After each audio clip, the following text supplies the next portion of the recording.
The world is getting crazier. People are acting more and more insane. The end of the world is tomorrow. Tomorrow. There's only one thing to do when the world is falling apart. Listen to Basil and Gonz as they discuss this week's news and events through the lens of Bible prophecy. You are listening to Canary Crime News Talk. You're listening to Canary Crime News Talk. Today is August 19th, 2020. This is episode 233. And today, Satanic Ritual Excuse. And you know me, I'm your best buddy Basil. And this is Gonz. Welcome to another live streamed podcast episode where we're trying to stay not on fire. Yeah, how's it over there? A little smoky in the California area? Not exactly where I'm at, but I can see in the distance, I can see some clouds, of smoke and stuff like that. But smoke everywhere, man. I'm not even in California anymore, and there's smoke all over the place where I'm at too. It's getting hard to breathe out there, folks. Yeah, that's why they wanted us to wear the masks. See, the reverse conspiracy, my reverse conspiracy theory is coming true. It really has added an extra special patina of apocalypticism out there. The sky's covered in orange smoke everywhere. Everything's on fire. I mean, it happens every year, but you know what? Doesn't make it any less smoky. Yeah, and plus with all the stores shut down, you got the boarded up streets and stuff like that. It definitely feels post-apocalyptic. Oh, man, it's happening already. Oh, I had a weird thing happen this morning. I woke up to a helicopter buzzing my house, which was really weird. They're on you. I know. It didn't look like a super secret black helicopter, but it was flying super low. I mean, it must have only been about 50 feet up. 50? And it was super. That's like super low. That's like it's about to land on your roof there. Oh yeah, I could have thrown a rock or something and hit it. Jeez. But it was buzzing around, and it was kind of buzzing the whole neighborhood, doing an interesting figure eight pattern, practicing its banking turns and stuff like that. I mean, I don't know what he was doing. I went out there, started filming him, and he took a couple more turns and took off. So there you go, power of the camera. But it was a weird way to wake up. Maybe they were testing out some pre-drone stuff that we'll get into later in the show here. They're testing out a new fancy alarm clock that actually got me up this morning, so that was nice. Yeah, there you go. Yeah, that's not good. Okie dokie. Well, anything else at the top of the show here, Gonz? No, let's just get into it. We got a lot to get to. Okay, Flippy Update. Flippy Update. Do you want fries with that? Okie dokie. For those who don't know, the Flippy Update is it's our update on Flippy, the disembodied robot arm that is taking all of our jobs, enslaving our children, and flirting with our spouses. We use it as a proxy conversation to explore how robotics are sneaking their way into all of our lives, bringing us deeper into the technocracy, the coming technocracy. Today, coming from finance.yahoo.com, and the headline is titled, Robots Everywhere, Robots in the Animal Kingdom. Okay. Oh, I think we lost Basil. I lost Basil anyway. Oh, are you there? He's frozen. He's a frozen pair of eyeballs. Of course this is going to happen. I don't think we've had a stream in the last, 2-3 weeks where something doesn't happen. The helicopter got him. All right, so, he's calling me back. Let me see if I can, that's weird. He's calling me back. The Skype is ringing on my phone, but it's not ringing on the actual Skype app. That's very strange. Hold on one moment here.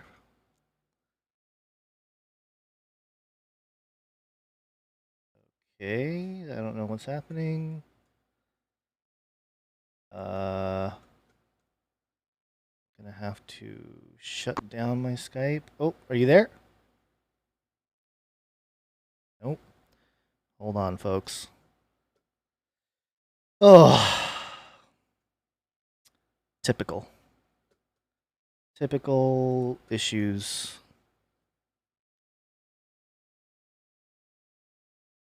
Hold on one moment. I'm getting there.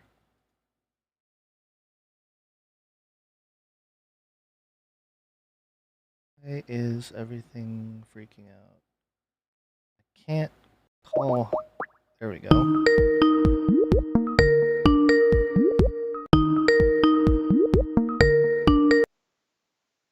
Hello. You Are were you trying there? to call. I think we were trying to call each other at the same Actually, time. no, that's not what was happening. Oh. Your Skype was calling and it was ringing my phone, but it wasn't reappearing on the app. Oh, bummer, dude. I don't. All right. Well, I don't know what's hopefully going on. we're getting the Skype issues all ironed out here at the beginning of the show instead of having happen in the middle. But shall I start this article over again? You can show yourself first, unless you keep the let's do YouTube that. I'll trolls happy. give you my camera. We can do a whole show for real here. Man, bummer. Okay, so here we go.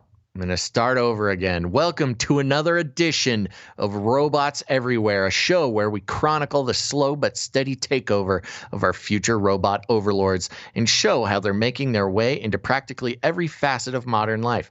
I don't know if you heard it before the call dropped, but this is basically Yahoo stealing the Flippy update. No, we didn't hear any of it because as soon as you read the headline, it dropped. So okay, yeah. Well, that's actually written in the article. They like our show so much they stole it for themselves.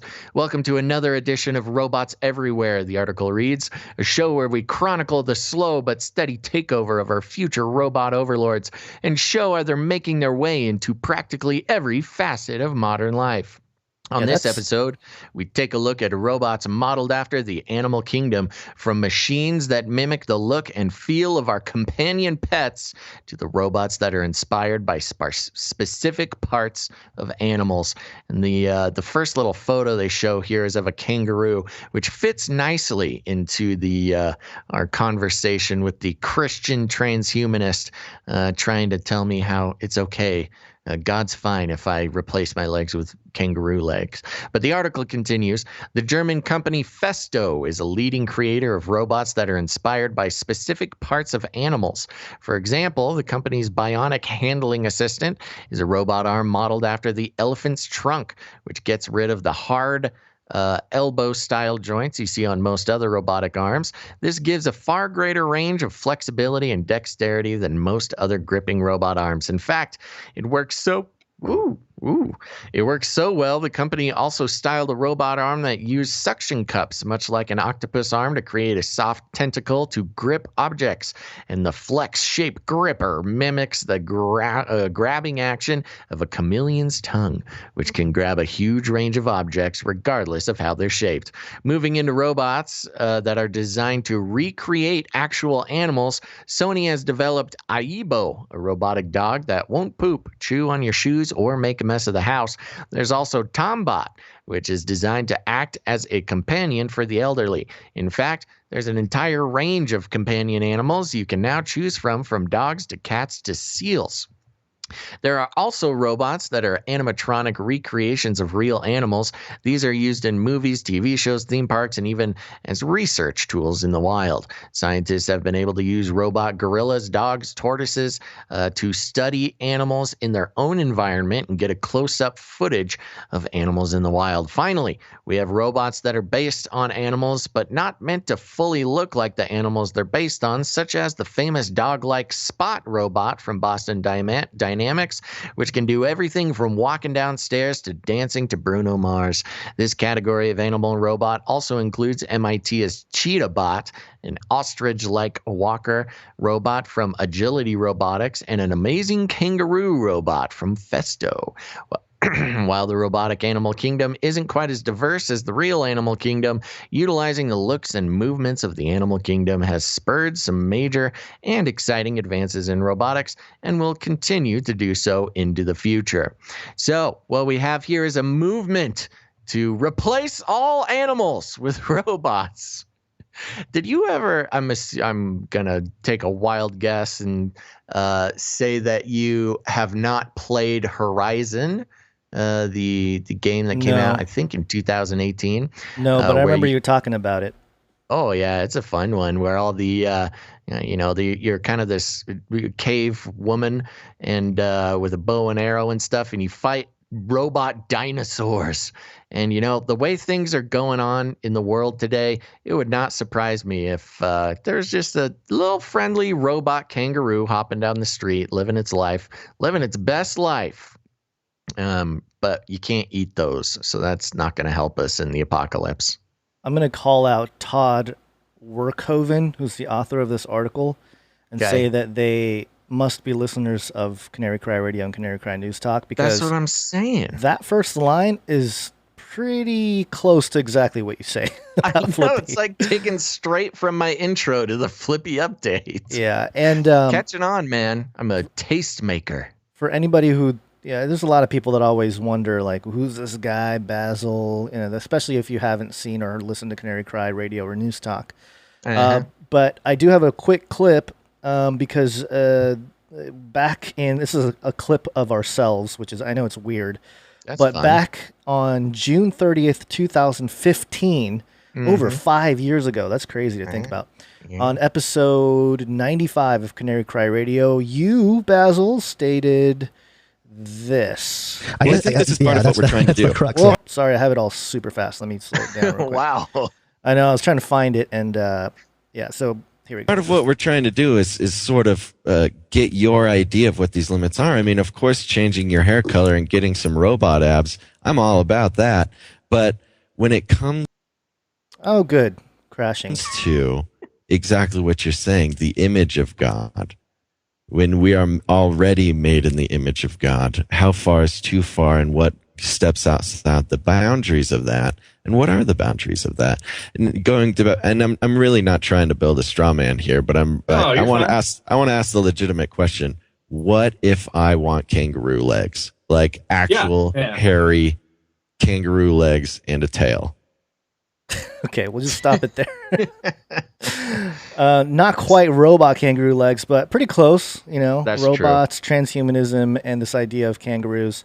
And you can go listen to that. We'll have links in the description of canarycrynewstalk.com. What episode was that? What was that guy's name? It sounded 95. like I had a cold that episode.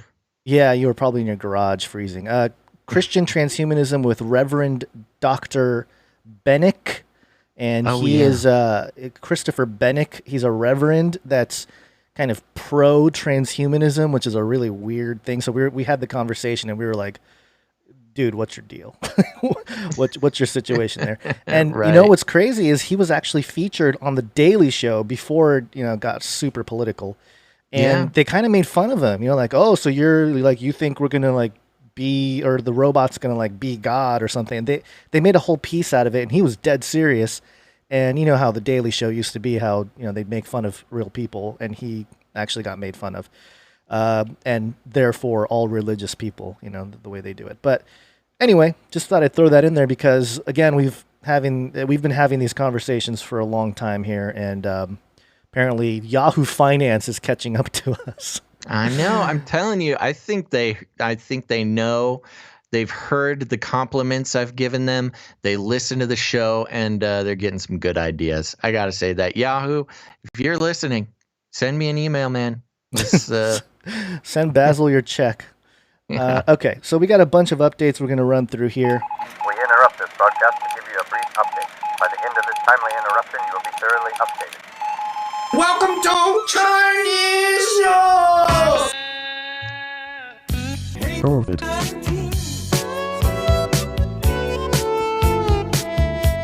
This first one comes from dailymail.co.uk. Thousands of Wuhan revelers flaunt social distancing rules as they cram into a water park at the former COVID-19 epicenter.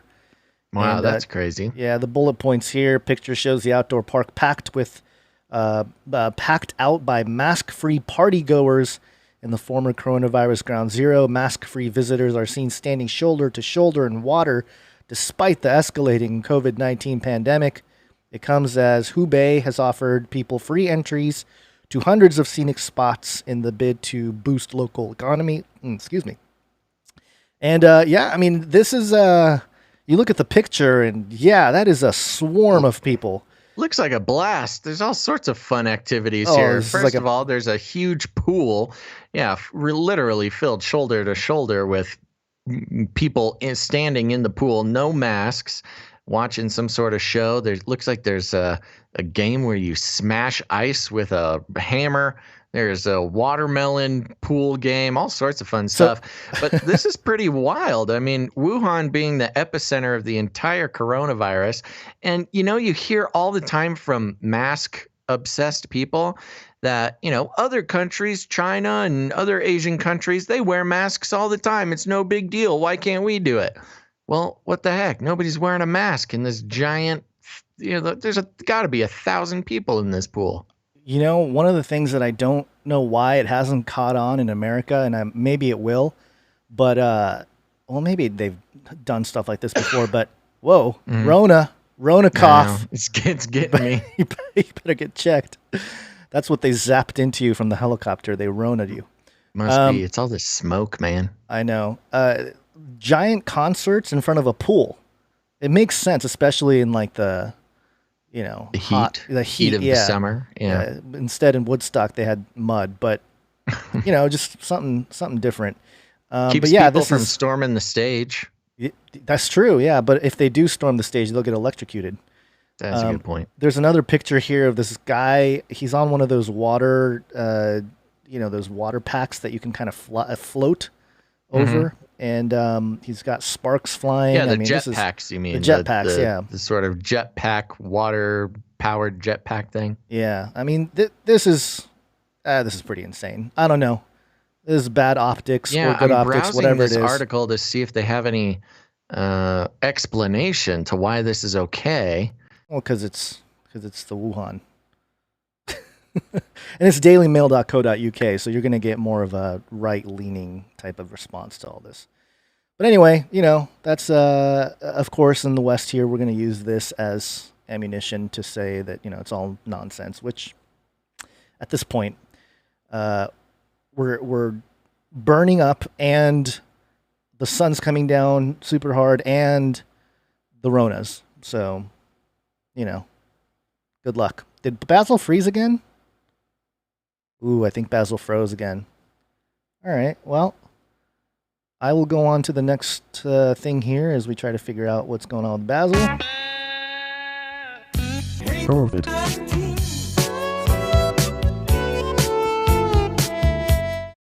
He probably doesn't even realize that he's frozen. This is medium.com. What the D614G mutation means for COVID-19 spread, fatality, treatment, and vaccine. And this went around. I don't know why it was being reshared recently, but whoa, are you back? Nope. Totally lost him. Okay. He'll probably come back in a moment here. But yeah, there's another mutation. Oh, he wants me to call him. Gosh, this is just really annoying. Oh, no. Yeah, this is really annoying. I know. Well, there we go. That's what we get for trying to do a show. Calling the... Oh, it's because we're talking about China, probably. Kangaroos in China, they don't like that. This whole pool party thing, no mask pool party, is quite the civil disobedience here. The protests are taking another form over there in China. Oh, yeah, different level. Yeah, I already moved on, but good point. Okay, all right. Maybe video of Basil's just really ticking off somebody over at YouTube. Yeah, they're somewhere. Like, I hate these googly eyes. Yeah. Well, we can't see him now. So, there you are. Yeah, I'm back. Let me show the audience here. Oh, your green screen situation is weird now, too. So, anyway, yeah, there's a D614G mutation that allegedly we're all supposed to be afraid of. So, not much to mention there. Just another scare, another, you know, wrinkle in this fear tactic going on with all this. Of course. And let's move on here because I'm going to fly through a couple of these headlines because, you know, Basil, we're in a race war. The race war. Race war. I've warned you and warned you and warned you. I almost lost my cool when I saw a couple of these headlines here. First one, Fast Company. Systemic racism is a nightmare for plant and animal diversity too, says major study. A major study. This is a 1 minute. Major. Yeah, it's a 1 minute read, so I'll just fly through it here. A new powerhouse study in science finds that systemic inequality leads to a horror show, not just for communities of color, but for surrounding wildlife and biodiversity. Researchers from the University of Washington looked at 170 studies to analyze how systemic racism impacts surrounding ecology. In a word, catastrophically. They found that poor urban communities of color, also low on biodiversity while high on rodents. I thought they were going to say high on something else. Disease-carrying pests and temperature. The latter is known as the, quote, heat island effect, where areas with less natural water and greenery have higher temperatures, which in turn fuels the negative effects of climate change. The paper is largely a call to scientists for adoption of racial equality as a cornerstone of environmental health. That is some that's some rabbit trail logic right there. This is some homogeny of it's crazy. Bringing together all kinds of stuff. I don't understand. What am I missing about this? How is it racist? What exactly is going on? Just listen. Redlining and other discriminatory housing practices lead to neighborhoods with fewer trees, plants, and animals, often near dumping or industrial sites, which leads to more pollution and a downward ecological spiral ensues. Quote, I hope many of my senior colleagues would start to rethink how they do their science, and for those scientists coming up, that this gives them the platform to say, no, this is a legitimate question. How do we reduce, minimize, abolish racism in America? Lead author Christopher Schell, assistant professor of urban ecology at the University of Washington in Tacoma, said in a release. He points to research that studies urban and rural environments without accounting for communities' demographics. He hopes that measures like affordable housing, urban green space, and public transportation become standard environmentalist issues, and that scientists will realize their power in both inadvertently supporting and, in the future, abolishing white supremacy. Wow. So, yeah, this is out of control. So basically, racism is killing the flowers? Because of racism, poor, suppressed race neighborhoods don't have as much plant life, and therefore you're, affecting climate change. So racism affecting climate change. Wow. There's some serious homogeny of all the different things coming together. You thought that was bad. Oh, geez. CNN, CNN.com. Black newborns 3 times more likely to die when looked after by white doctors. Oh, my gosh. Did you know this? No, that's crazy. I'm not going to even read the article. I tried to find the main source research paper. What is this? I want to see the study on that. I actually did find it, but you had to pay like $12 to read it. So I'm like, I am not going to pay $12 to read some ridiculous science paper. Right. But basically, they're looking at different doctors, race, and mortality rate of infants based on race, and coming to a conclusion to suggest that black babies born to white doctors are more likely to die than black babies born to black doctors. But no talk about the white babies on white doctors. Millions of black aborted babies. Oh yeah, just completely omit that little detail. Wow. Unbelievable headline from CNN, which is, it's expected. It's CNN, but man, that is just, that is, I don't understand how that's not racist to suggest this right here. Yeah, that's out of control. Pretty wild. So the suggestion being that white doctors don't care about black babies as much or something. Or actively don't take care of them. Yeah. Or the systemic racism causes black babies to, I don't know. It's just all nonsense. Here's the thing. If that is true, that is a horrifying detail. Of course, Again, I gotta look into it a little bit more. I mean, I don't know what. I'm sure they're not suggesting that white doctors are like actively, hurting black babies, but I'm trying to skim the article here, seeing if there's anything specific. No. When cared for by white physicians, black newborns were about 3 times more likely to die in the hospital than white newborns. The researchers found, quote, strikingly, these effects appear to manifest more strongly in more complicated cases and when hospitals deliver more black newborns, the authors wrote. The findings suggest that black physicians outperform their white colleagues when caring for black newborns. Huh. Interesting. Wow. The authors did not speculate about the reason behind the trend. Oh, good. They're not speculating. Great.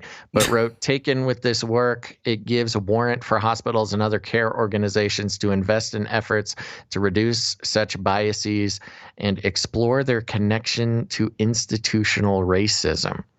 Reducing racial disparities in newborn mortality will also require raising awareness among physicians, nurses, and hospital administrators about the prevalence of racial and ethnic disparities. Huh. Interesting. Yeah. I mean, I looked at the abstract and sort of the basics they have here. The article research paper is titled Physician-Patient Racial Concordance and Disparities in Birthing Mortality for Newborns. And yeah, they basically suggest what the CNN headline says there. Let me try to read this name, but in the chat, Go Dr. Day or God RDC. Oh, God, Go Dr. DC, something like that. Says, wow, I'm a doctor, black, such a lie. Interesting. There you go. Okay. Well, wow. Yeah, that is quite the update. I don't know. I'm going to keep my eye open for something more about that. That would be interesting to know exactly, because that's the problem. In this article, they don't give any reason and they don't give the actual info. They just say, oh, looks like more black babies die when there's a white doctor caring for them. We don't know why. We don't know what's happening, but it's racism. Racist. Okay, the other thing, Wow. Fires apparently are racist too. Actually, I don't know. But yeah, just burn it all. Just burn it all. And I have this little time-lapse footage, which happens to be 33 seconds long here. Oh, classic. Yeah, it's a video. They call it Lightning Complex. And basically, it's the fire coming out of the South Bay area, and you see how it's just a huge flame, cloud of smoke. Pretty wild, all the fires going on. And of course, again, like you mentioned at the top here, we always have fires every year in California. And every year it's kind of weird. Like there's certain spots that are like, really? Why is exactly half the car singed? Or, there's always weird stuff going on. Right. Yeah. But yeah, this year, election year, I'm sure they turned up the heat of those directed energy laser beams from apparently the firmament ships.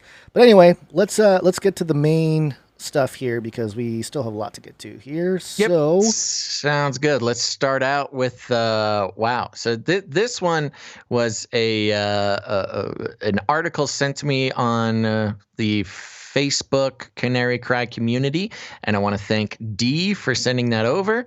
And hit me with that jingle. He's a Satanist from one of the Satanist churches here where they sacrifice babies. And what do they do with those babies? And melt those babies into candles. Satanists. So horrible. They're horrible people. This is an interesting thing. So if you're talking to normies, especially ones who are pro-choice, self-identify as pro-choice here, you can bring up like, hey, this, Sorry, abortion thing reading hateful comments. has some like satanic, things going on. And of course, I'm not even getting into the satanic ritual abuse and the history of human sacrifice and babies being used for that.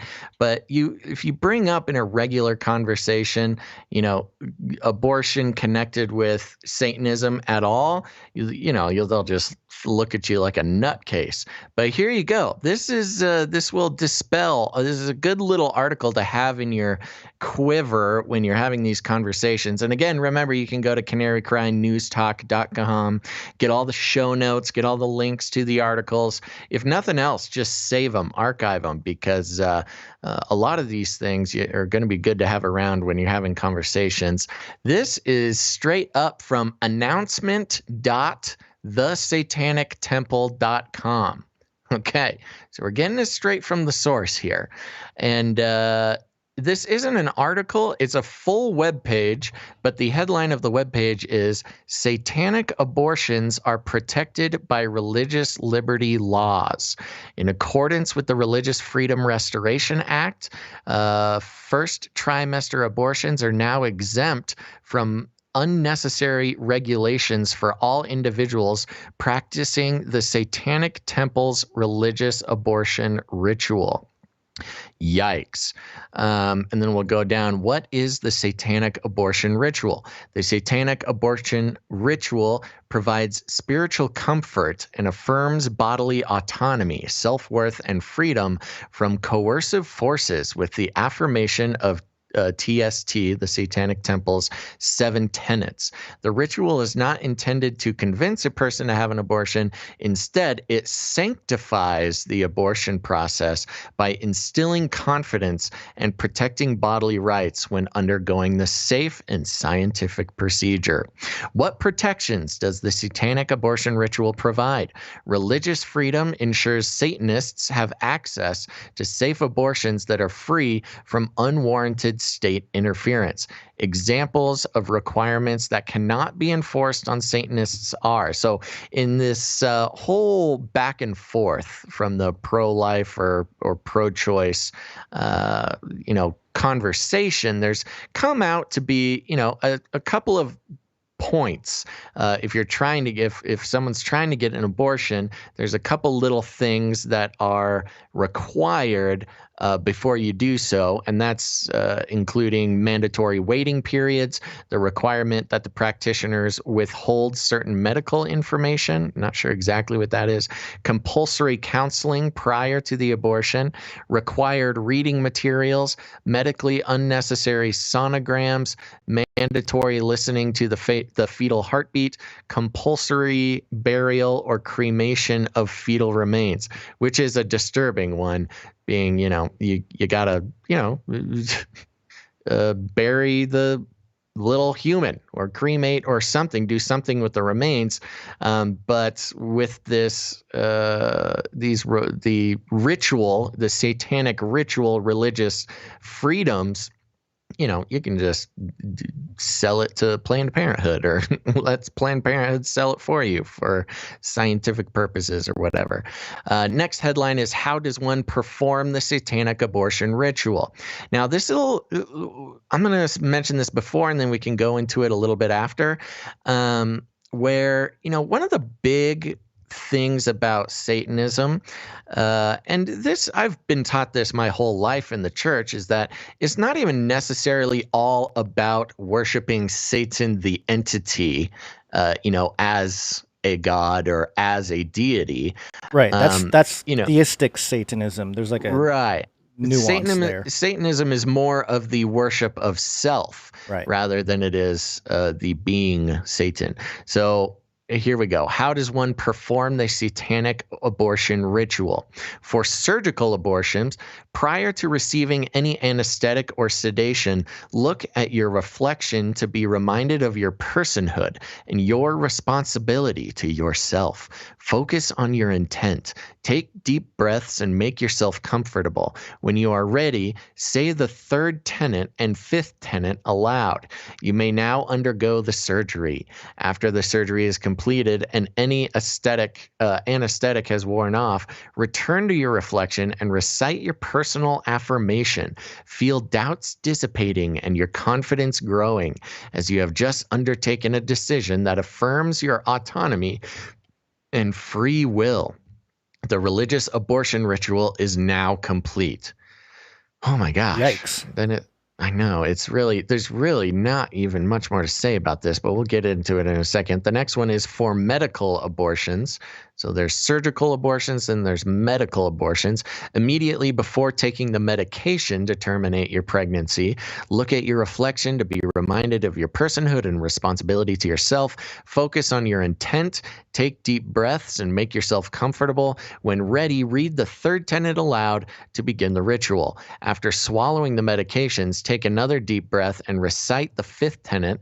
After you have passed the embryo, return to your, oh my gosh, after you have passed the embryo, return to your reflection and recite the personal affirmation. Feel doubts dissipating and your confidence growing as you have just undertaken a decision that affirms. Man. I don't know what's going on. Oh, you still there? No? Nope, we lost him. Okay. Let me mute him. He was reading the end of this little affirmation thing, which basically completes the religious abortion ritual. And so it mentions here what the tenets are. It was talking about tenet 3 and tenet 5. I'll just mention it here as a quote. Tenet 3, one's body is inviolable, subject to one's own will alone. And tenet 5, beliefs should conform. Oh, you there? Nope, not there. Beliefs should conform to one's best scientific understanding of the world. One should take care never to distort scientific facts to fit one's beliefs. Hold on, gotta call Basil back here. Oh my goodness. This is really I know, this is crazy. Bad day for the connections. So, did you read the tenets yet? I did. I was reading the personal affirmation as the last one here. My body, my blood, by my will, it is done. Oh my gosh. Yeah, pretty crazy here. Yeah, this is pretty dark. And then it continues, how is the satanic abortion ritual legally protected as a federally recognized religion? The Satanic Temple utilizes RFRA, which is the Religious Freedom Restoration Act, and the Hobby Lobby precedent to protect its members from unnecessary abortion regulations that inhibit their religious practices and force them to violate their deeply held beliefs. And then it goes into the laws and stuff like that.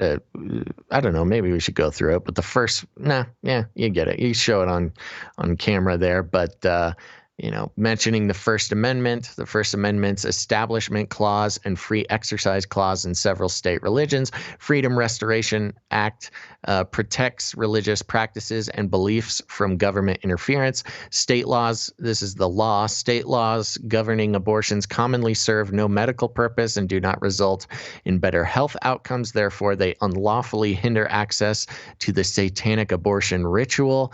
Next steps, we have no plans or intent to sue a clinic for not respecting our rights unless they defy a court order demanding that they honor our exemption request, et cetera, et cetera. Yeah, so there you go. Then there's a whole frequently asked questions area there, but I think we've heard enough. Let me give you my video here. There we go.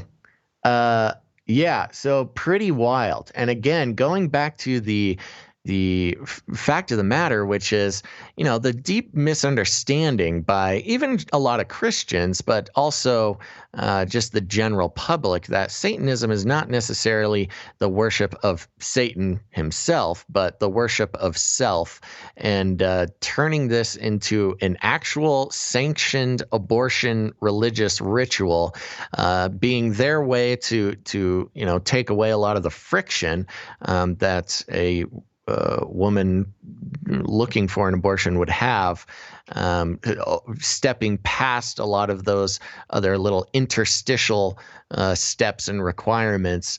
Oh man, it is just pretty brutal. What do you think? Well, there's a little section here at the bottom that says, why does the Satanic Temple support reproductive rights?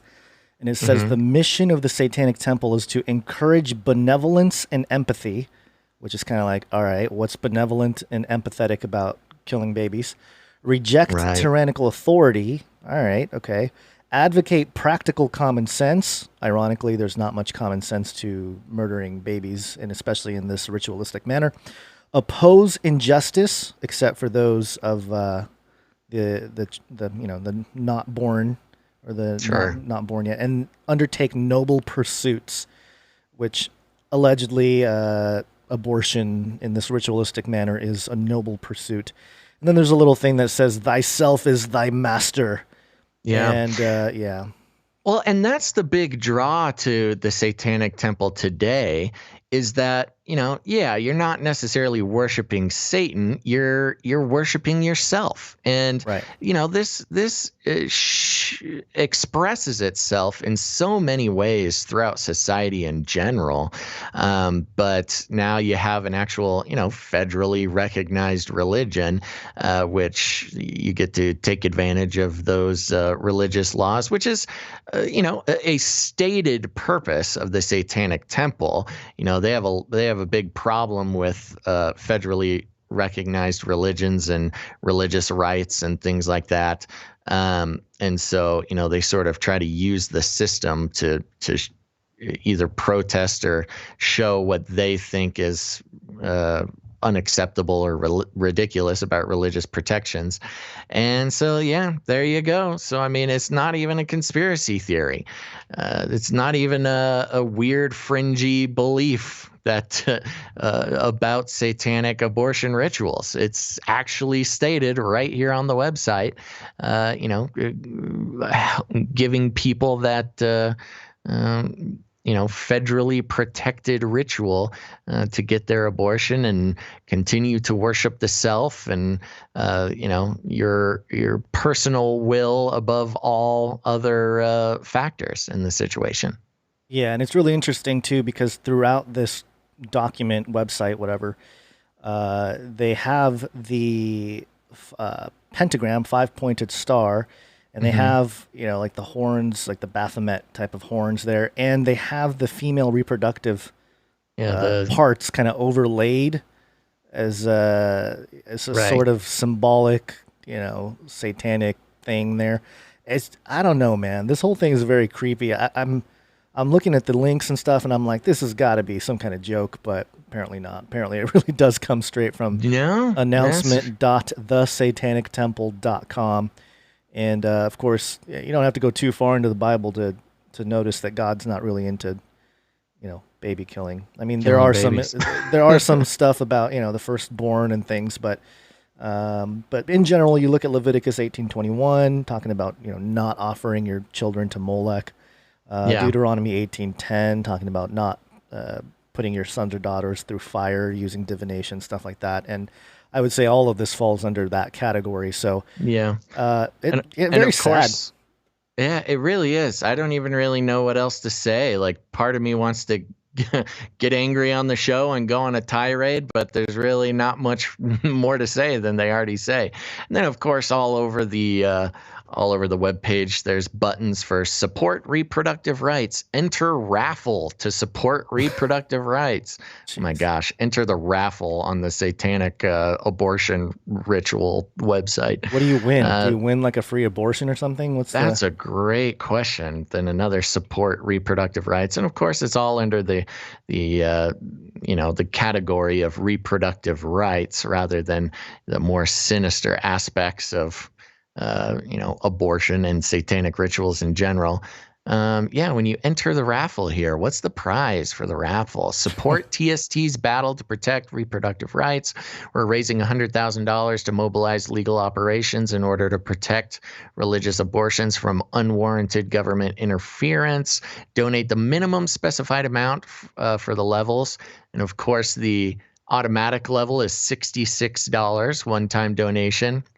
There's a $666 donation. Seriously? Oh my God. Yeah. Wow. It's grand prize. One person, minimum donation, $200. Oh my gosh. The grand prize is win a free abortion. Oh my The gosh. Satanic Temple will cover the medical expenses for your pregnancy termination up to $2,500. This prize is transferable. Oh, so you can You can pass it give a along. free abortion away. Oh, great. My gosh. And then second place in the raffle is win a meet and greet on Zoom with the Satanic Temple's co-founder, Lucian Greaves. Third place, win a signed Baphomet sketch by Lucian Greaves. Fourth place, win a Satanic Temple t-shirt. Oh, fun. Fifth place, win a religious abortion kit consisting of a TST compact mirror and a ritual instruction sheet. Sixth place, win a Thyself is Thy Master bracelet. Seventh place, win a Thyself is Thy Master bracelet. Okay. So fifth and sixth place, or sorry, sixth and seventh, you get your bracelet there. Spread the word. Oh my gosh. So there you go, man. Wow. This is wild. Yeah. You know, we went through some of the examples of requirements that cannot be enforced on Satanists. And it's interesting because all of them might, you know, give the person deciding to claim that they're masters of their own universe or whatever, that what they're doing is actually killing a child. You know, Right. Stuff like compulsory counseling. Okay, that's one thing. The two that I thought were interesting: mandatory listening to the fetal heartbeat. Like, oh, you can't force a Satanist to listen to the heartbeat of the baby inside your body because Right. you might change your mind about, you know, this wonderful thing you're doing for yourself. Or the compulsory burial or cremation of fetal remains, because, of course, you're not killing a human. You're practicing your rights as a Satanist. Right. And of course, it's all referred to as, you know, a fetus or an embryo, because you have to do that. Because if you don't refer to it as a fetus or an embryo, then you're forced to say baby, and Right. nobody wants to do that. So you have to play mental gymnastics with yourself just to justify it. I mean, honestly, this link, and again, we'll have the link in the description of canarycrynewstalk.com, but this link is definitely something you can share with any of your LibJo friends or whatever who are like, you know, pro-choice, you know, people have the right to do, and just be like, hey, Satanists think the same thing, and they're using the same logic. And so, you know, but you know, the thing that's sad is they're going to embrace that too. They'll be like, well, Satanists want to do it. Great. They're being logical, you know? Right. Just Yeah. like Margaret Sanger. We should invite fewer people to be born. And that's what this is about. Goodness gracious. All right. Well, there you go. There you go. Yeah, this is I would be interested. I'm going to share this with some normies friends of mine and see what they think about it. Yeah, give us, all of you out there, producers out there, if you want to do something, you know, contribute content to the show, share this with your pro-choice friends and family and see what they think and report back to us. You know, even if the children are born, you know, some of the arguments I've always heard from pro-choice people are like, why would you bring a child into the world if you can't take care of them? And, you know, you're going to bring him into an abusive family situation. Sure. You know, Lord forbid that their parents are QAnon followers. Cue the miserable, cue the desperate. What must I do to convince you people? You're right, Q. Before you go into this, we just do want to make a comment.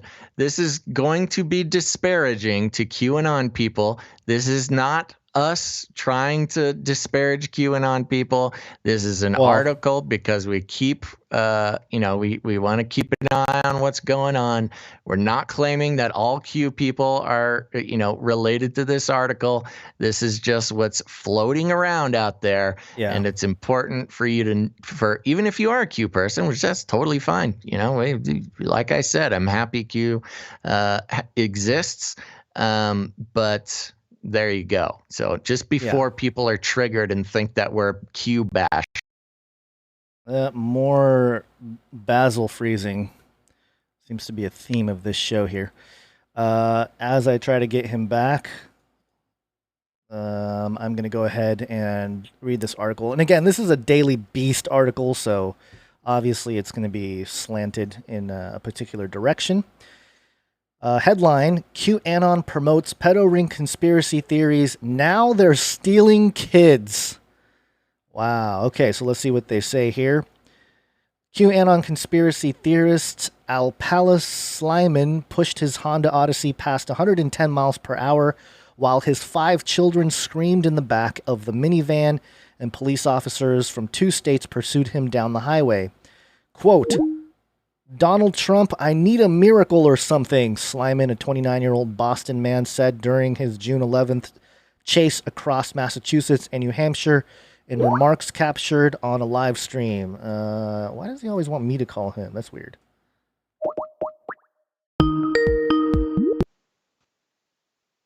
This is getting annoying, huh?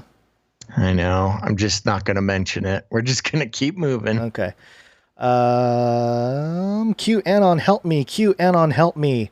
It's not clear what set off the police chase, but Slyman appears to have been convinced by QAnon theories that the government was out to kidnap his children, which is interesting because, anyway, let's keep going. Inspired by videos he had watched online, Slyman warned his children during the chase that the police were coming to abduct them or maybe just shoot them in a staged killing.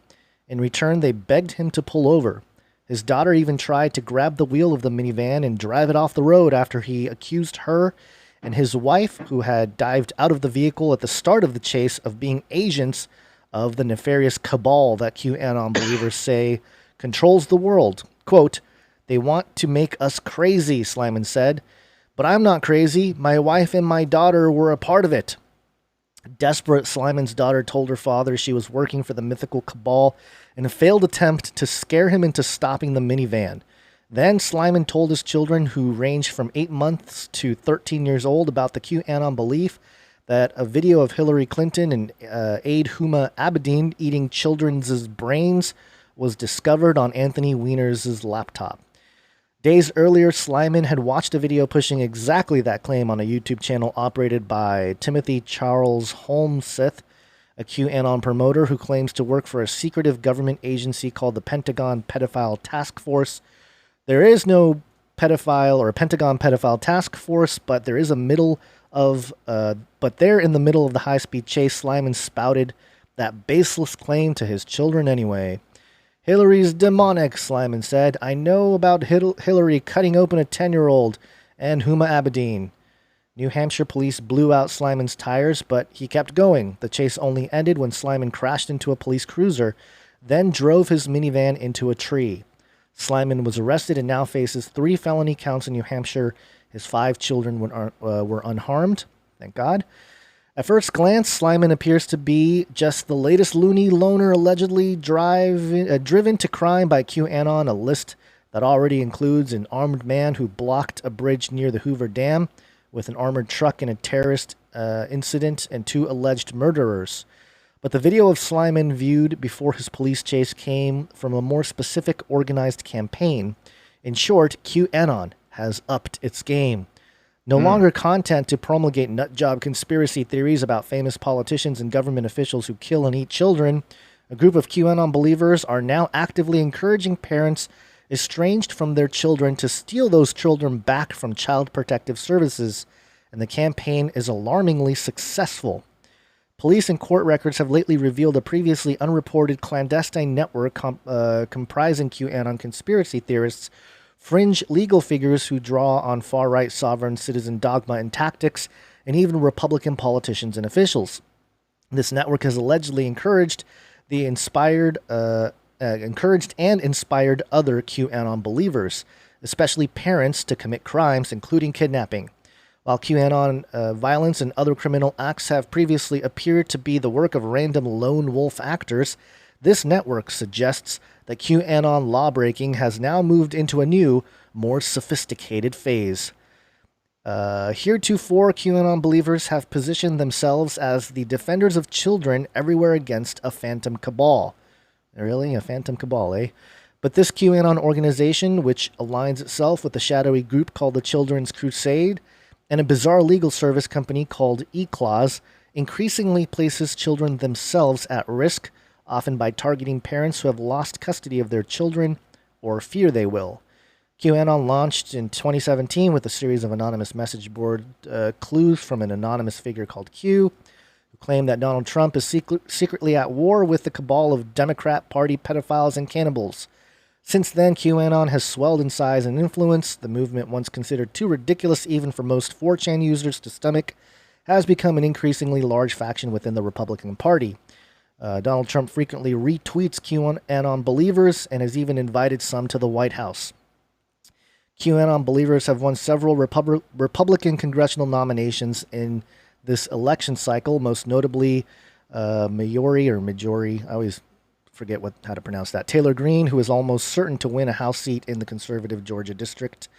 But even as it edges into the mainstream, QAnon has allegedly inspired a series of violent crimes, including the murder of a reputed mafia boss.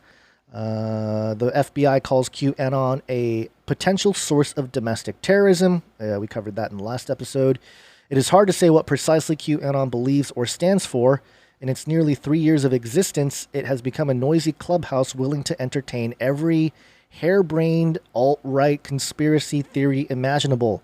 Lizard people are running the world. John F. Kennedy Jr. faked his death to become Q. But one of QAnon's most explosive and successful allegations has been that Hollywood celebrities and top Democrats sexually abuse and torture children, often to drain adrenochrome, a substance QAnon believers claim keeps the powerful alive. An echo of the Pizzagate conspiracy theory, which inspired a shooting and attempt to arson attack at a Washington pizzeria, the claim has gotten considerable traction. Earlier this month, hundreds of people walked in the Los Angeles rally to save the children, a usefully vague slogan that QAnon believers have adopted as a more respectable way to inject their ideas about global pedophile cults into the mainstream.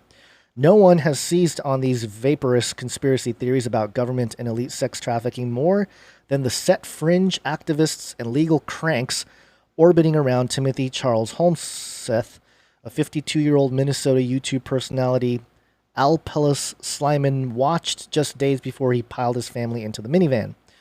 Holmseth is a self-proclaimed face of the Pentagon Pedophile Task Force, a government group, according to Holmseth, that is sanctioned by the president. Quote, Timothy Holmseth is the only reporter authorized to report original content for the PPTF, he writes on his website. There is one man between Timothy Holmseth and President Trump. The Defense Department spokesperson confirmed to the Daily Beast that there is no such thing as the Pentagon Pedophile Task Force. Still, Holmseth's profile grew this spring when he became the leading source for viral claims that tens of thousands of abused mole children had been rescued from underground prisons underneath New York City. Even as the claims circulated on social media, none of the supposed mole children or their parents ever appeared.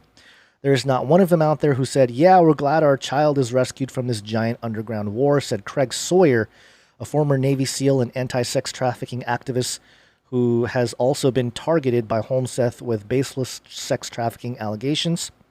Craig Sawyer, by the way, made that film.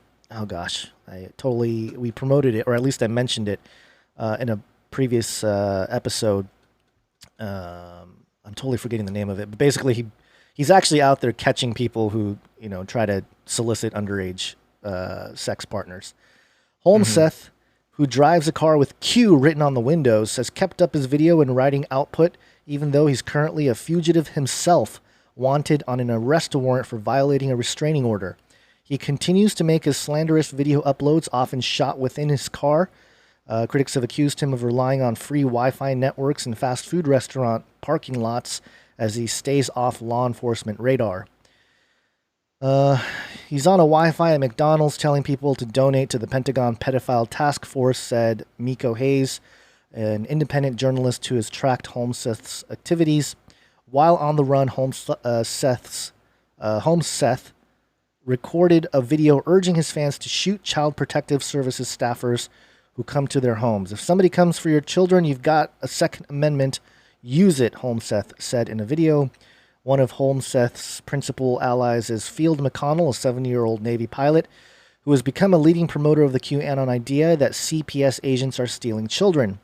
McConnell, a Wisconsin man prone to wearing baseball caps and loudly munching on snacks during his live streams, hardly looks like the face of a far-right conspiracy theory movement, but he sits at the center of a web of QAnon believers in the United States, Canada, and United Kingdom, several of whom have been charged with crimes.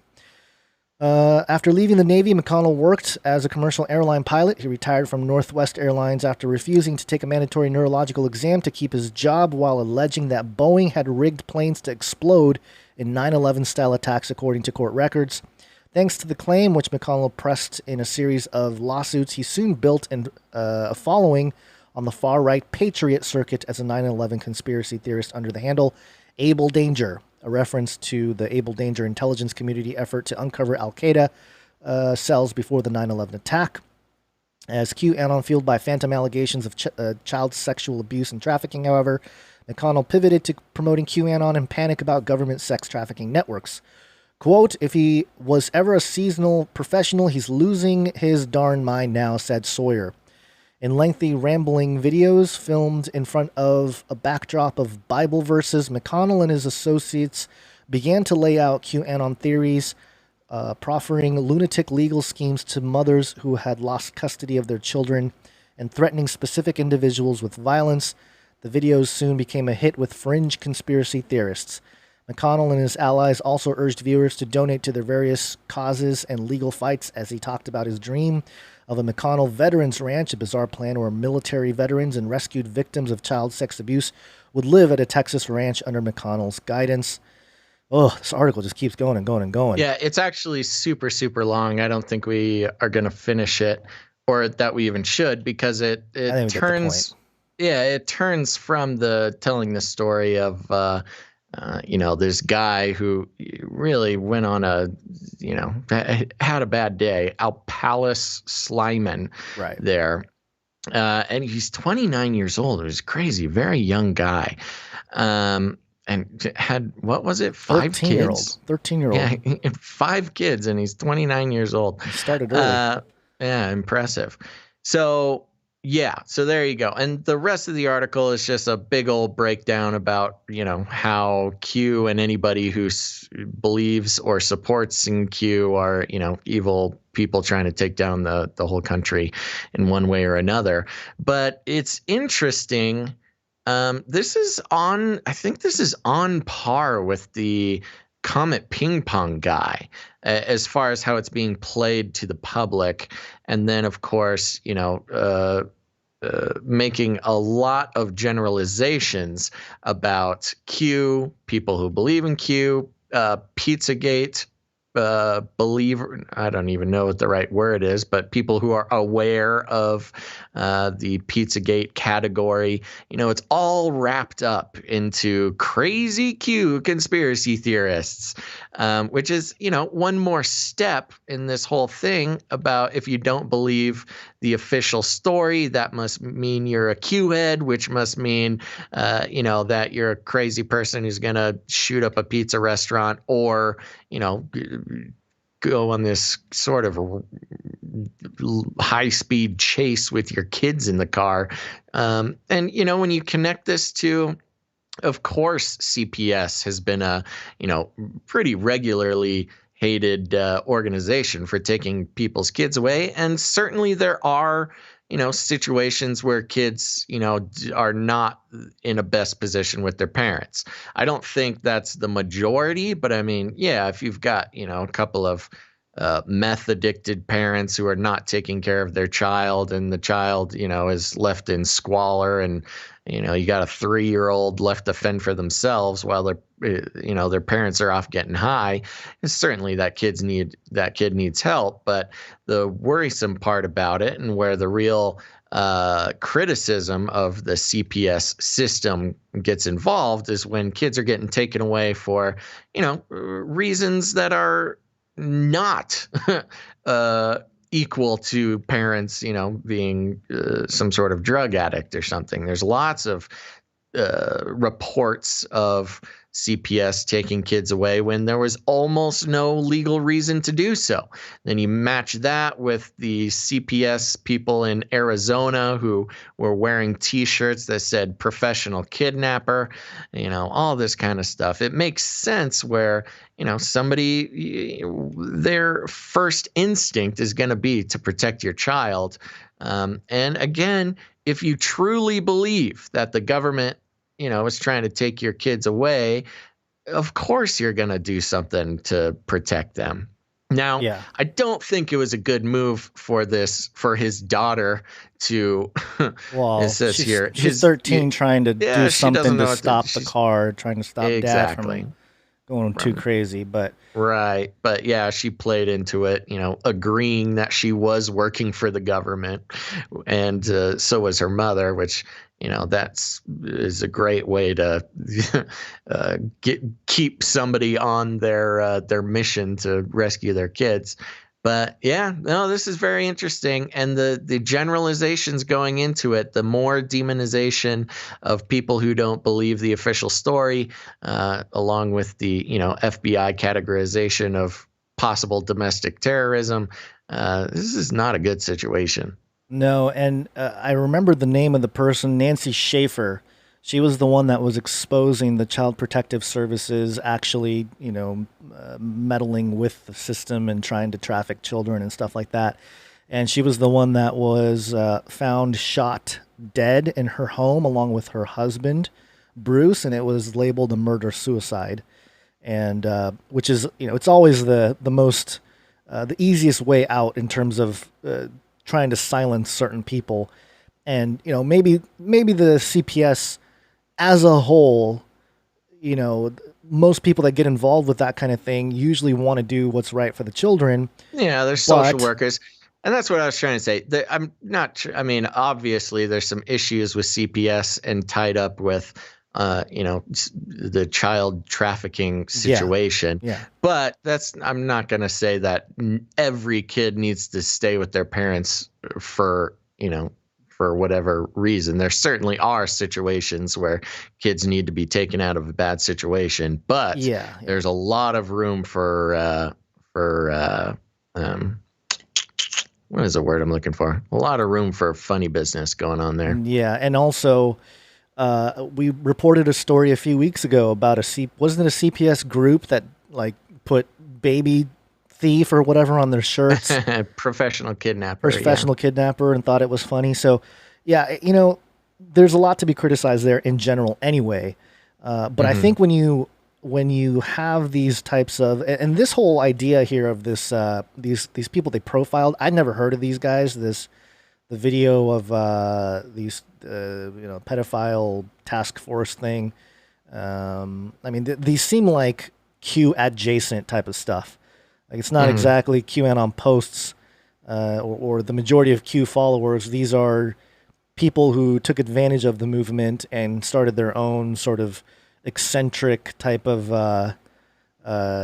offshoots, which is a thing. It is a thing. A lot of people have taken the QAnon train and have spun off their own type of interpretations or worldviews, so to speak, and decoding some of the Q posts and stuff like that. But I had never heard of these two people that they profile in this article, and of course they're trying to frame it as like, see, look at these crazy Q people, and the whole thing reminds me of the COINTELPRO program that they had in the 50s and 60s, which I think is still going on, which was basically the FBI.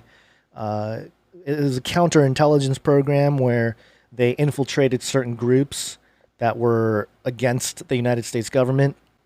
And, they try to neutralize those organizations from within instead of a direct head-on type of confrontation.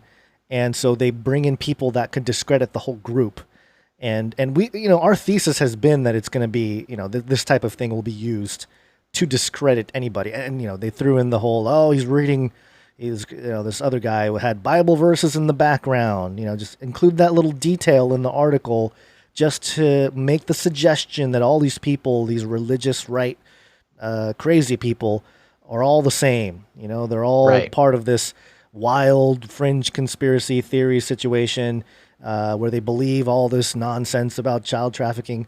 And of course, you know, this article fails to mention anything about Epstein, which, you know, sort of undermines part of their argument here, because it's the Daily Beast. You know, they're trying to uphold certain worldviews or certain aisle of the political spectrum or whatever. But so, you know, per usual, the path is narrow, and there's like there's a middle ground where you can sort of not necessarily support Q, but then also be sympathetic to those who are being rounded up and associated with these people that looks more like a mental health issue. Again, we talked about that in the last episode as well. That's exactly right. Yeah, make sure to listen to the last episode because we go, there's some pieces there that need to be connected. Yeah, which is the mental health issue. First of all, there would not be this much attention on Q from the mainstream media if it wasn't for Trump and if it wasn't an election year. Yeah. I mean, there's definitely part of the issue here is that, you know, Trump has not specifically condemned Q, so therefore, you know, he is a Q supporter. I'm just talking about from the mainstream view here. Of course, there's some connection, alleged connection between Trump and Q, but from a mainstream point of view where you don't think that there's some sort of crazy conspiracy theory really going on, basically Trump doesn't condemn Q, so you need to demonize all Q supporters, which there are millions. It's crazy how big that movement has gotten, partly because, you know, there's a Q for every you know, whatever flavor you're looking for, there's a Q for you. But again, that's from another show. But it's all about homogenizing people who might vote for Trump into almost literal demons. Yeah. And, you know, of course, the election has a lot to do with this. And, you know, it's just more part of the divide and conquer situation where you take one obviously mentally unstable person and you apply that to everyone who disagrees with the official story. And so this is very interesting. So basically we've got you know, Trump, the fascist conspiracy theorist. And what do we need to get rid of him?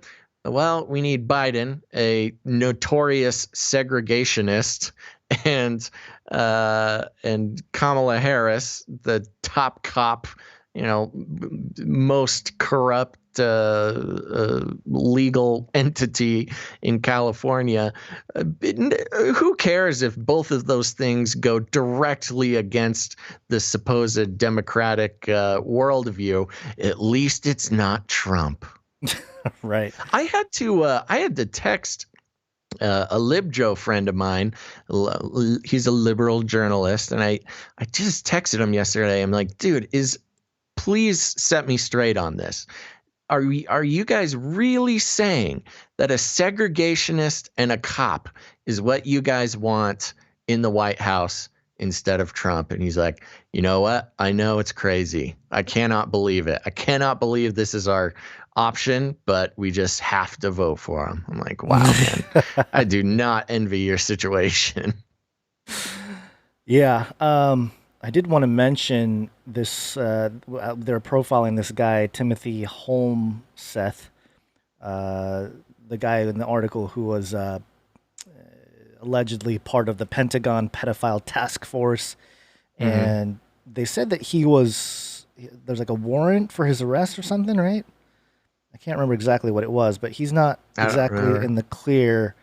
And it just makes me wonder if part of the reason why he's allowed, or you know, they just haven't arrested him, mm-hmm. is to, you know, maybe be this kind of disrupting infiltrator type of guy mm-hmm. for the whole situation here. Because, you know, if the people that are really doing this kind of thing, it would be very easy to be like, especially those are in law enforcement and stuff like that, to be like, hey, what, you know, we'll keep you free You can live in your basement or whatever. We'll keep you free. We won't arrest you if you start this YouTube channel and you spin this stuff and blah, blah, blah.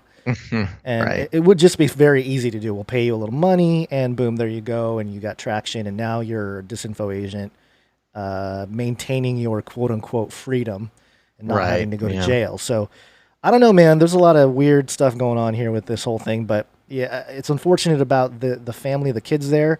But it's and this individual who, you know, kind of flew off the handle with the whole situation. But that's the ultimate goal. It's almost like the goal. If you're going to have a disinformation campaign to this degree and in kind of COINTELPRO situation, you want somebody to watch those videos and believe it and act on it. And so the mission complete for some of those people that would, whether Q is real or not, those who want to discredit and label the whole, you know, anybody who would question authority as crazy people, you know, mission complete for those folks. Yeah, there you go. An effective campaign they're running there. Yeah. Okay, so there you go. I don't know if there's much more to say about that, and I'm looking at the timing, so we should probably keep moving. Yep. Let's take a quick break, and then we got a couple more stories to go through here. Unless you got, is that something you have here? This Trump tweet? Nope, that's not mine. Oh, all right. Well, then it's break time. It's break time.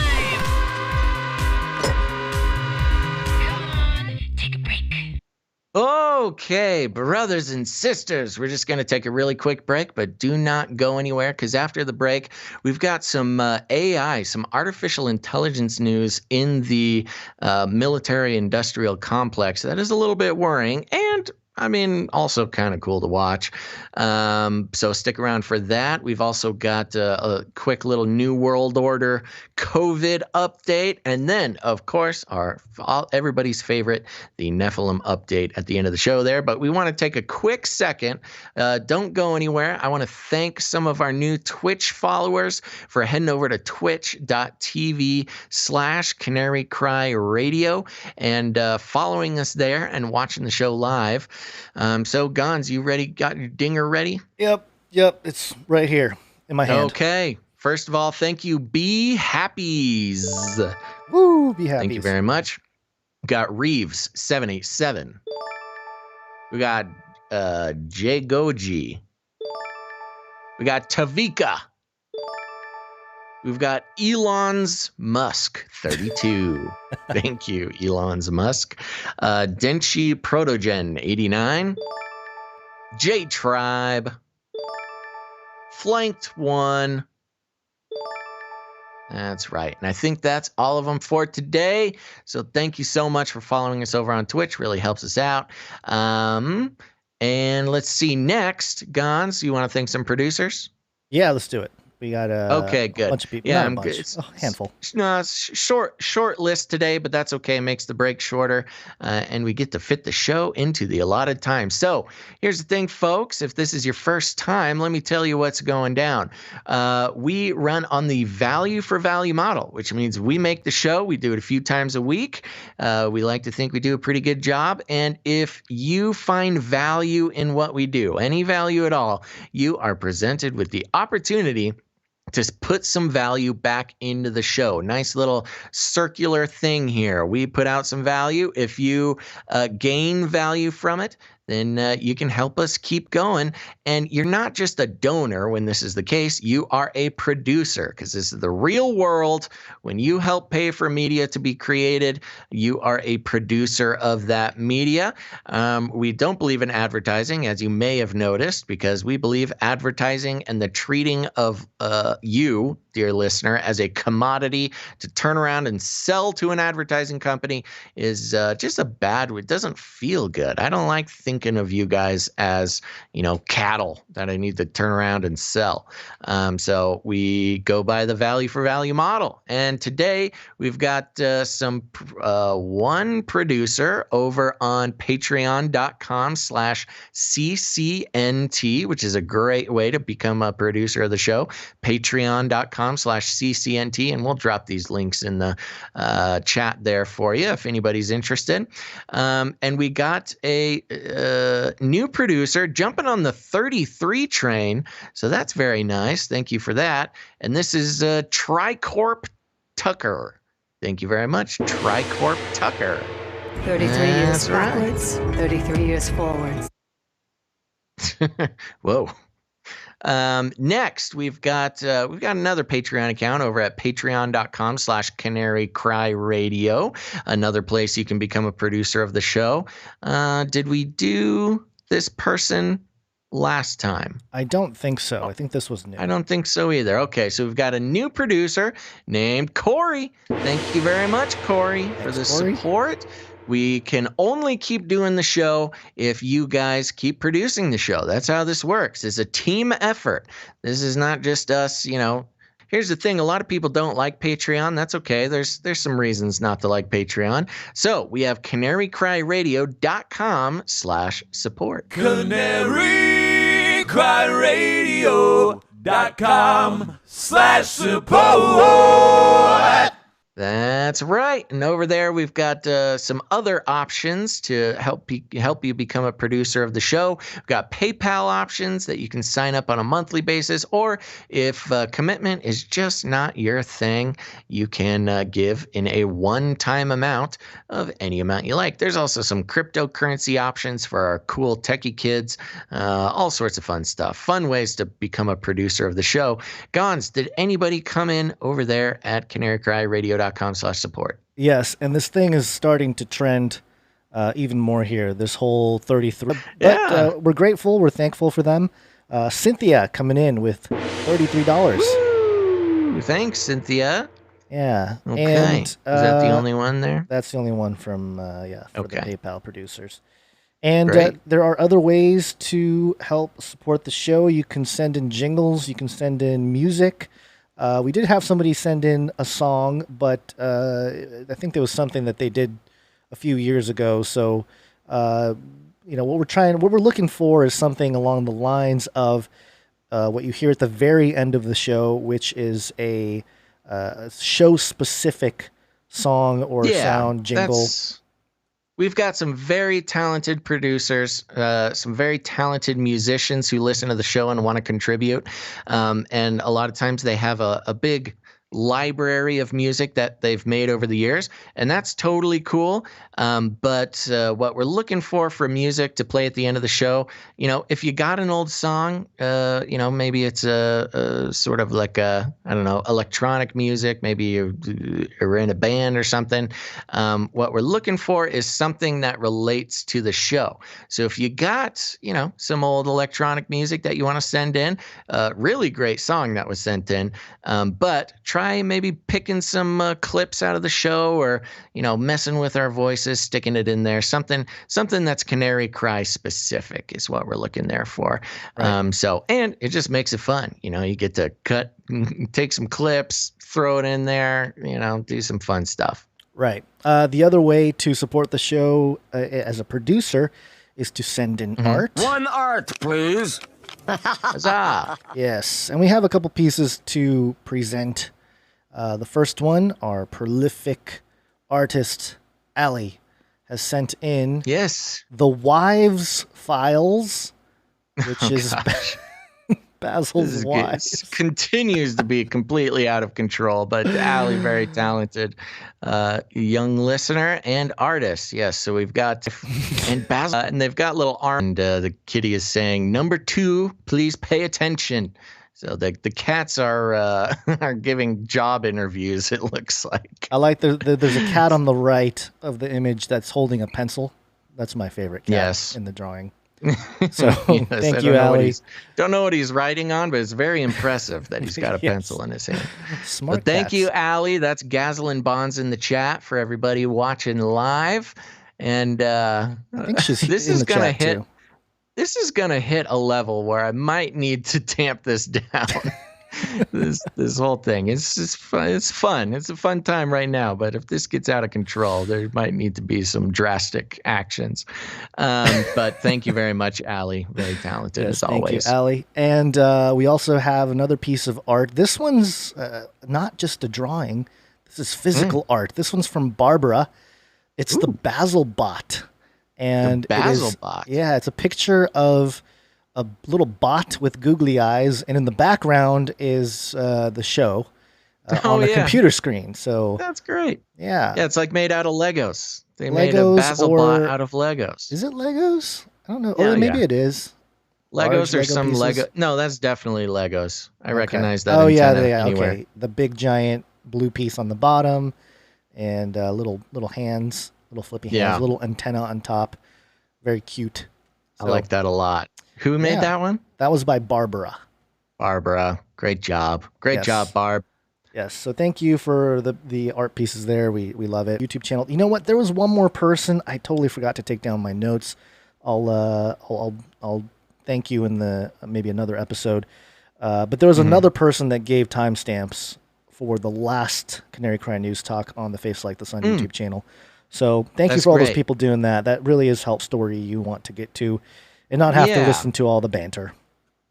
Yeah, and that's actually super helpful because we cover a lot of topics in the show, and if somebody's sharing the video or just stumbling upon it, being able to look at those timestamps and skip around to whatever topic you want is very helpful for the show. So thank you, That Night Wind, and whoever that other person is, we will give you a shout out next show. Yes, and I think that's it for the producer section. We're pretty short on time, so we got to get through a couple of these stories. We'll zoom through a couple more. I think it's time to wake up, Gons. It is time to come on, soundboard. No, it's giving me the wheel. The wheel of death. Oh, here we go. Yes, it's wake up time. Hey, yo, wake up. Okay, time to wake up, folks. This was a fun one, and somebody sent me this on Facebook, and I apologize. I meant to give you a shout out on the show, and for some reason, your name is not here. So send me a little message. I'll give you a shout out next time. But this is at mindmatters.ai, Mind Matters News. And the article is titled DARPA has scheduled AI versus AI aerial dogfights for next week. Drone strikes have saved lives. Can we shoot them down if over our property? Drones. Yeah, they gave up on the drones over my property. Now it's just stunt helicopters. Yeah.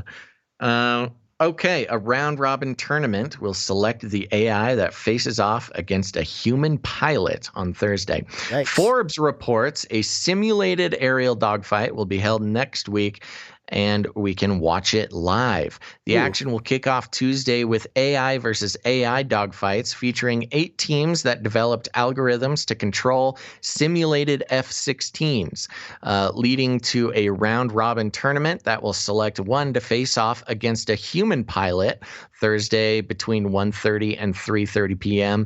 EDT. That's tomorrow. You can register to watch the action online. DARPA adds that a multi-view format will afford viewers comprehensive perspectives of the dogfights in real time and feature experts and guests from the control zone, akin to a TV sports commentary desk.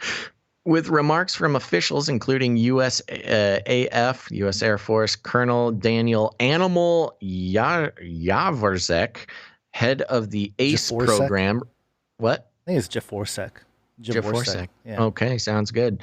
Head of the ACE program, recaps of previous rounds of the trial, scores, and live commentary. It'll be just like Sunday Night Football, but on Thursday afternoon. Registration is now closed for non-U.S. citizens. The deadline for U.S. citizens is 4 p.m. EST. 2 days ago. Boo. You can't watch it. Oh, one goal of the contest, which will take place in a simulated environment, is to test AI. But DARPA, the Defense Advanced Research Project Agency, says the primary goal is to build trust, particularly among U.S. fighter pilots, in artificial intelligence as the Pentagon seeks to develop unmanned systems that will fly and fight alongside them. One advantages of AI-controlled dogfights is a faster OODA, that's the Observe, Orient, Decide, Act loop during the conflict.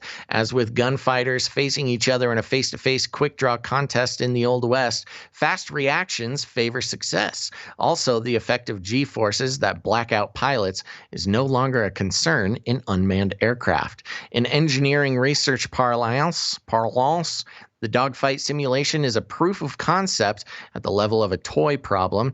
If ultimately deployed, unmanned AI fighter jets must ultimately be tested in diverse situations in the real world. Simulation is not enough. Simulations are typically hardwired, blah, blah, blah, blah. I'm going to skip some of that. If, however, the enemy gets a copy of the simulator and your system is trained only on the simulator, enemy AI can formulate counter strategies. So they're trying to protect these AI algorithms. The real world is not like a simulation. In real scenarios, situations are invariably encountered that are not anticipated by simulations. Donald Knuth, prolific programmer and algorithm expert, said it well about his own computer code, quote, "Beware of bugs in the above code. I have only proved it correct, not tried it." Engineers have a similar saying: in theory and reality are the same. In reality, they're not. As the complexity of a system increases linearly, its contingencies increase exponentially. Blah blah blah. They're trying to manage our expectations, I think, Yeah. about how the AI will perform. But there you go. You know, it was interesting, that line about. Let's see if I can find it. Can't quite find it off the top of my head here, but it talked about how this is a trust building exercise between pilots and the AI. I imagine that, I saw Top Gun. I know what kind of competition happens there in the in the Air Force, especially with the hot shots flying those F-16s around. So I'm sure that F-16 pilots are pretty wary of AI pilots. So I thought it was interesting that this was a trust building exercise. And to see, it's kind of a,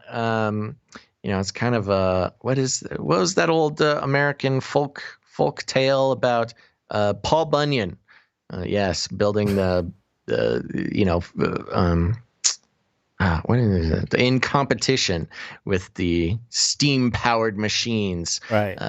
Paul Bunyan versus the machines. That's kind of what this is, only for F-16 aircraft pilots. And it's interesting because, there's already AI, and there's a lot of software that already flies the planes, especially like commercial jetliners and stuff. Commercial pilots are no no stranger to artificial intelligence flying planes. But I imagine that this dogfight, Air Force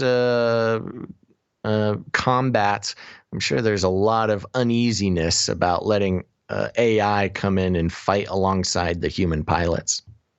Yeah, we'll see how it goes. Hopefully somebody can report back on this because I know it says registration is closed, but maybe somebody in the military maybe can. Yeah, somebody hook us up with a stream key or something. Either us or somebody that can get in. But it'd be cool to live stream it, do our own commentary. It would. Talking over those. Who needs flying experts and U.S. Air Force colonels and, people who know what they're talking about. What we need is some idiot with googly eyes talking about how the robot overlords are coming. But this is a big step in the artificial intelligence warfare, which we like to keep an eye on as well. Because right now, there's AI that flies drones, predator drones and stuff like that occasionally.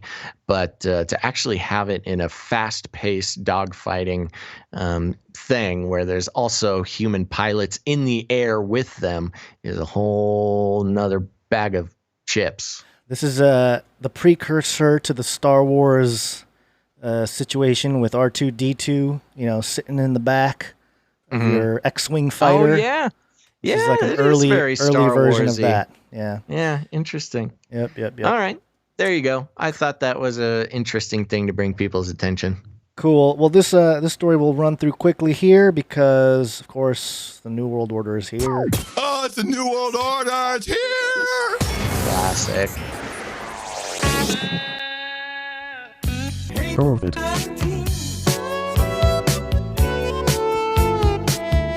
LifeSiteNews.com. U.S. professor psychoactive pills should be covertly administered to ensure lockdown compliance. What? Oh, yeah. They're going to give everybody mushrooms, acid, so you're not so bored inside your house? Real quick. Yes. Epony Blaze in the chat says they should do actual dog fights with the Boston Dynamics dogs.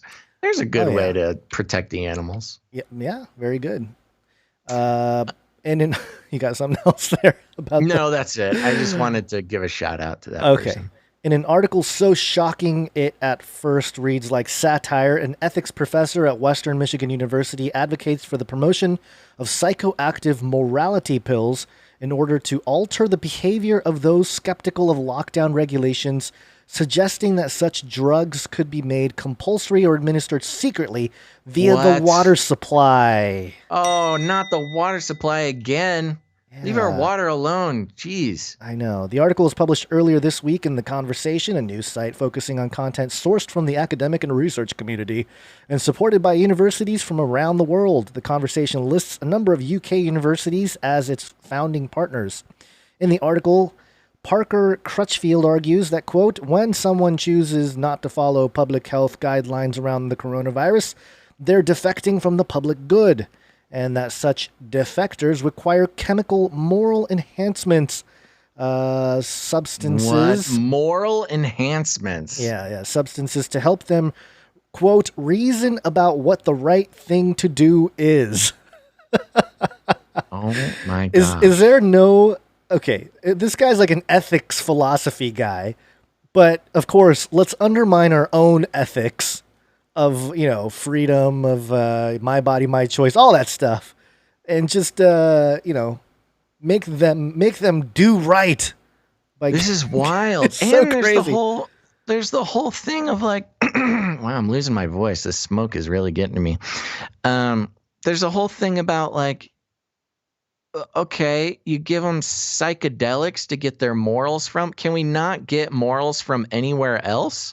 Must we create a portal to another realm to let them find morals? You need them to see their true selves, Basil. We need to see who we really are.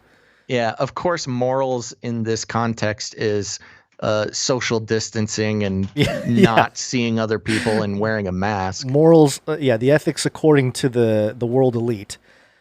Quote, to me, it seems the problem of coronavirus defectors could be solved by moral enhancement like receiving the vaccine. Coronavirus defectors. I'm sorry. There's just so many little things. Okay, continue. I'll stop interrupting. Okay, moral enhancement like receiving a vaccine to beef up your immune system. Hasn't shown it does the direct opposite of that. Anyway, people could take a substance to boost their cooperative pro-social behavior. Could a psychoactive pill be the solution to the pandemic? Crutchfield writes. Quote, it's a far-out proposal that's bound to be controversial, he concedes, but nevertheless is one Crutchfield believes, quote, is worth at least considering, given the importance of social cooperation in the struggle to get COVID-19 under control. Crutchfield says that, but one challenge is implementing such a system is that the defectors who need moral enhancement are also at least likely to sign up for it. They need moral enhancement. Oh my gosh. But the people... And of course, they're talking about Christians. Yeah. Quote, as some have argued, a solution would be to make moral enhancement compulsory or administer it secretly, perhaps via the water supply. These actions require weighing other values, he writes. No kidding.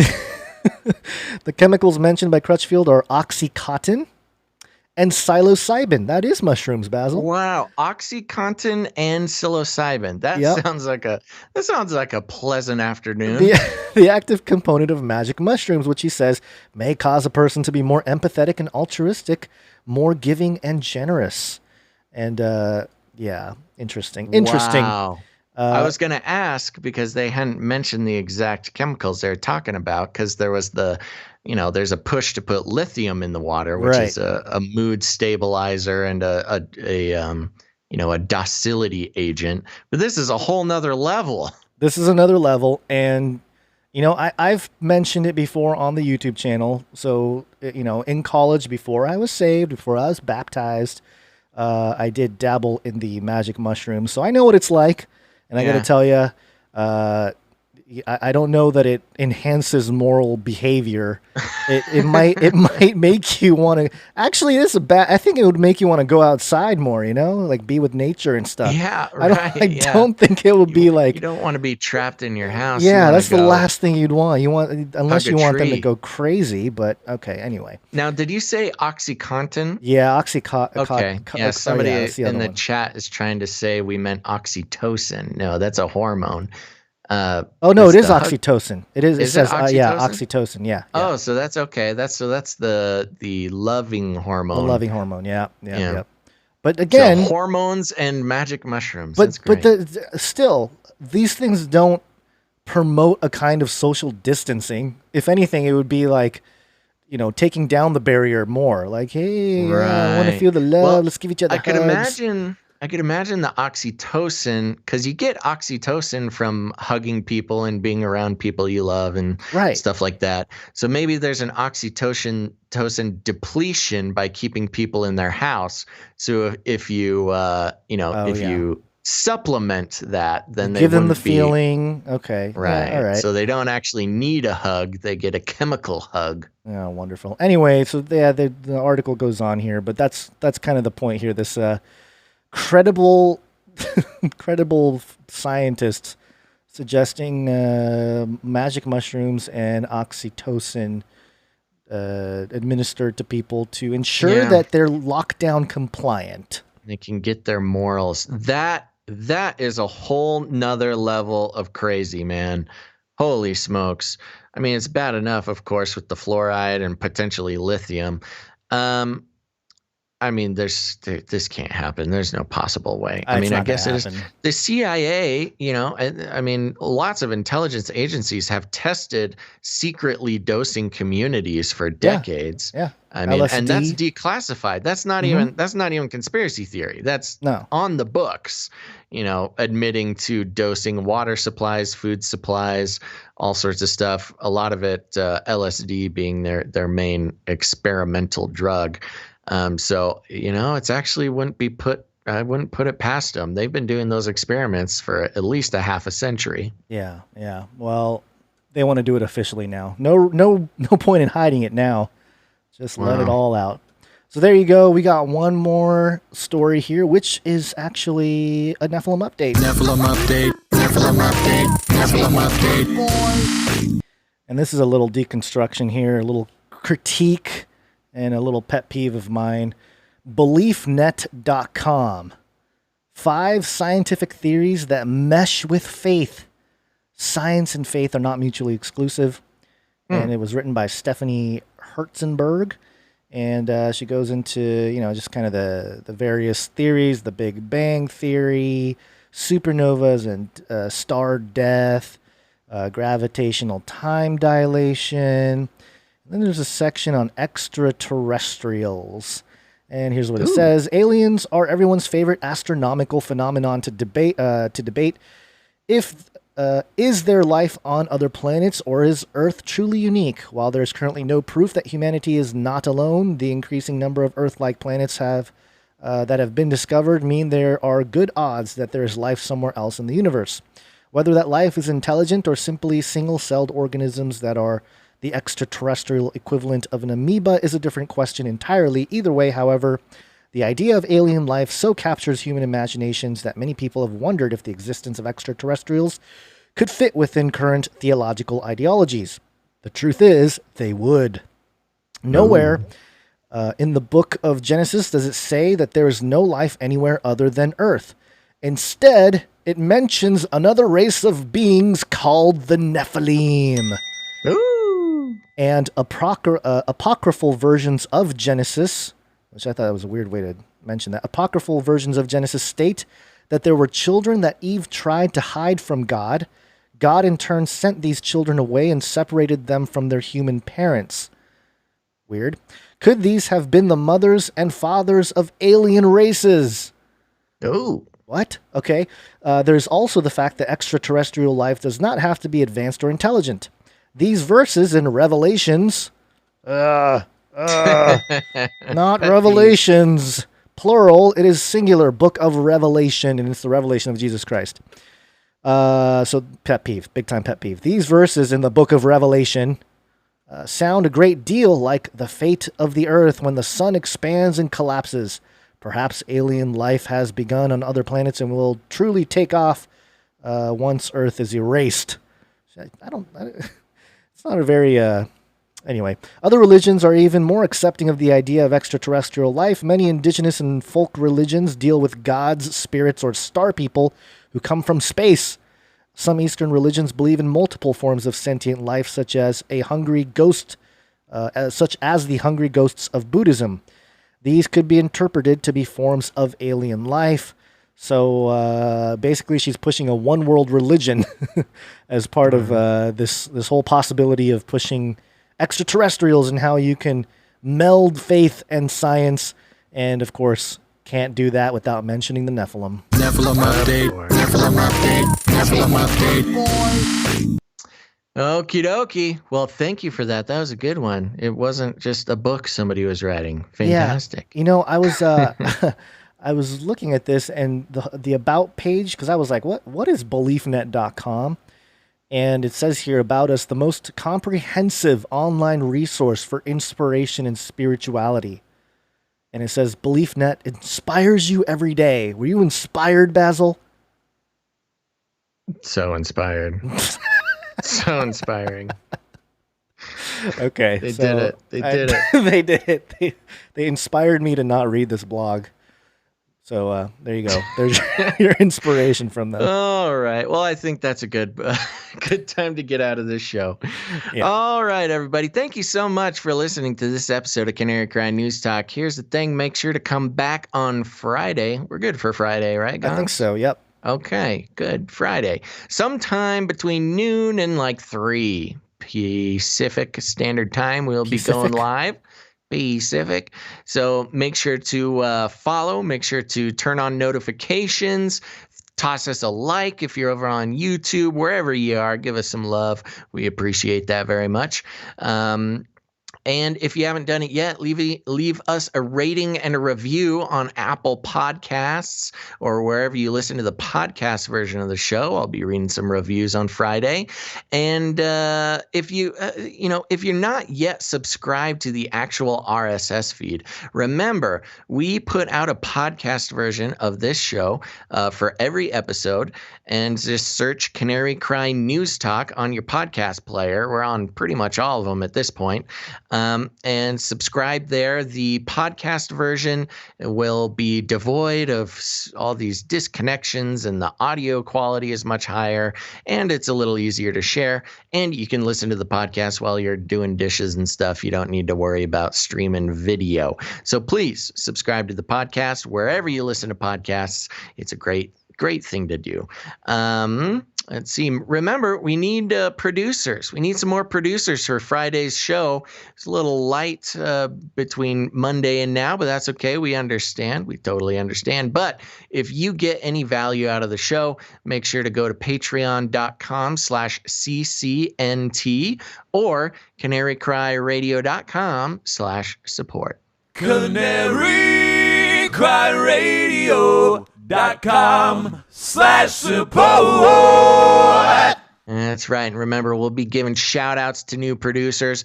We will not be mentioning the amount of your producership unless you're jumping on the 33 train. It's fun to use that number against those who want to, use it for nefarious purposes. So if you want to help reclaim 33 or use it against our enemies, we will give you a shout out for that as well.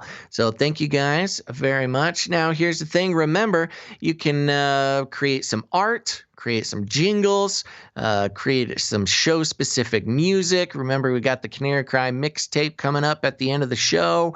All of that kind of stuff, you can send it to us at canarycryradio gmail.com. You can also send in stories of rattling people's cages. And if you don't know, rattling cages, that's our term for helping wake people up, telling them about the show. They're starting to believe, they're starting to realize that the world is not what it seems, not what they're told. And so you just go ahead and rattle their cage. And if you need any more instructions, here's what you do. You walk right up to them, you grab them by the cage, and then you shake it. The end of the world occurred pretty much as we had predicted. I want to shake things up, stir up some controversy, rattle a few cages. Hey, stop that! You'll never silence me. I'm the last angry man, a crusader for the little guy. Leave the bird alone! Never! Rattle a few cages. Rattle a few cages. The human race will have every opportunity to improve. And if they don't? Ask Noah.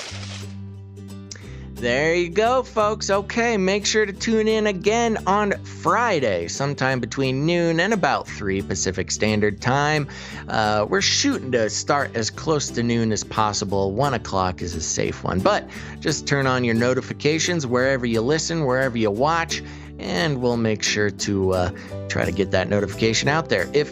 Here's the thing, if you enjoy YouTube better than anything, you should still follow us on Twitch and turn on notifications. It's really a shot in the dark if YouTube is going to send you a notification. So that's a good way to go. All right, folks, that's all we have for today. Thanks for listening to this episode of Canary Cry News Talk. Make sure to tune in next time. But until then, think outside the cage. Rattle her cage a little bit more. Canaries in a cage. It will kill. Aliens. Aliens.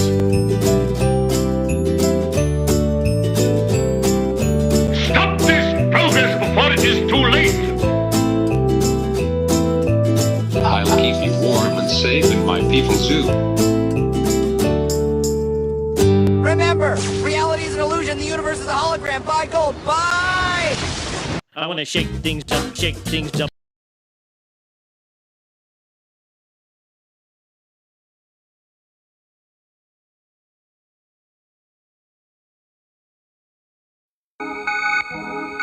In the